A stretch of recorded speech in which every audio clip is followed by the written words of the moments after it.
It was basically to get to one particular mob. I realized I accidentally built one of the roads incorrectly, so I had to use what the maze for it looked like.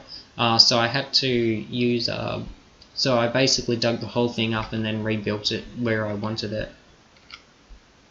So that was a bit of a delay. Don't know what caused. Oh, that explosion was caused by. I wasn't very good at this. You have to, if you want to get the items in the chest, you have to try and get around the chest. Except you can't easily do it from the front, as anything that gets on the tripwire between it, which is easy to set off, will cause the whole thing to explode, and that's why that kept happening. The other thing is you can't easily break the blocks on the side unless you have a special type of pickaxe. And the other thing is you also the blocks can easily be destroyed with explosions. So I didn't have much TNT on me. I didn't really want to use it. So yeah.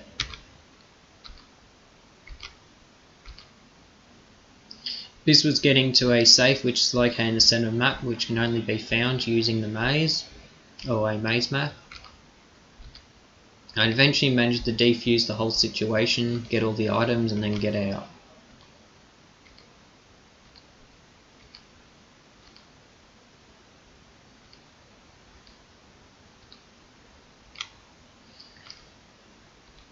This was me building the rails to fire peaks. Yeah, how awesome is that? From there I was able to fight the Hydra. Although I was a bit uncertain how close I could get to the mountain, as if I got too close I could end up activating the Hydra. This was the only mob where I ended up using bow and arrows on. All the rest of the mobs I never used bow and arrows. I'm kind of against using consumables. There I just tried to see if I could get all the... this was me trying to see if I could burn the whole entire top of the... In fact, I tried multiple methods trying to destroy the dark forest, the leaves on the dark forest. Unfortunately, I was never able to destroy the leaves on the dark forest. Well, I was never actually able to find a practical way to destroy all the leaves on the dark forest. Because the problem is the dark forest doesn't burn that well and it's really hard to dismantle. Also, it's really big, so it would take a while. I had two sets of minecart tracks set up.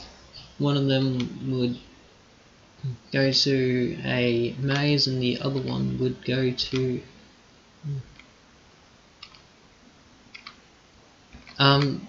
this was annoying, so I placed the seeds down for the to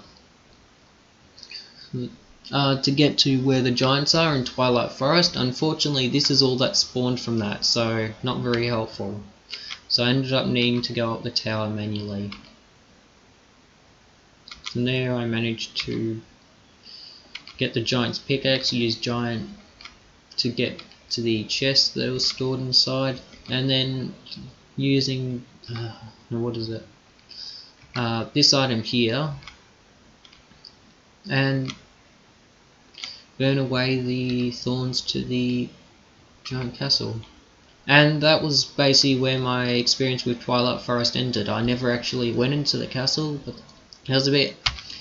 Now, the reason why this is in here is because I decided to add a few other mobs on. This one was I'd wait later. I mainly used it as a mining world after getting a little... thinking about the quarries again and deciding I wanted to set up a quarry.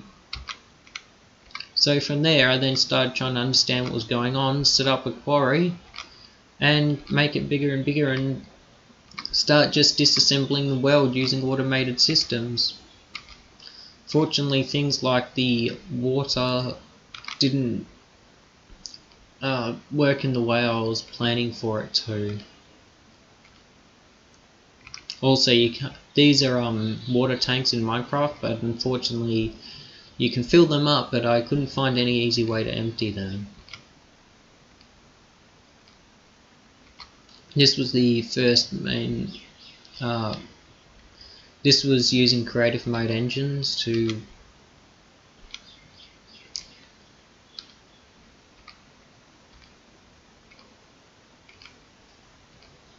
This is what happens when you place a whole heap of the quarries down. Quite an interesting effect in some way. From here I then set up a giant engine of a whole bunch of creative engines and got it all set up, powered the whole thing on.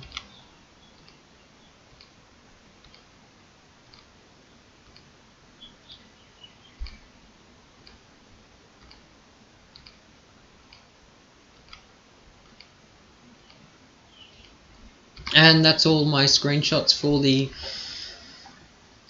Twilight Forest in Minecraft. Whether you would like to like, dislike or subscribe is completely up to you, as I should not be telling you what to do. Thank you for listening to my full Minecraft story.